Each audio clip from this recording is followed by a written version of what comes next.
সুন্দর এই চুড়িদারটির কাটিং এবং স্টিচিং আজকে আপনাদের সাথে শেয়ার করব।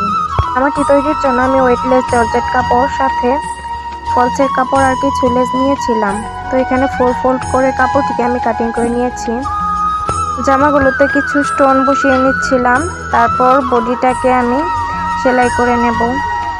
ফলসের কাপড়টিকে আমি বডি শেপ দিয়ে কাটিং করে নিয়েছি, তারপর যে মেন পার্টটি রয়েছে সেটির উপর বসিয়ে সেলাই করে উল্টিয়ে দেব। যে কোনো জর্জেট কাপড় এই প্রসেসে সেলাই করলে সেটার ফিনিশিংটা বেশি ভালো আসে। দুইটি বডির পার্টকে আমি সুন্দরভাবে সিকিউর করে নিচ্ছি।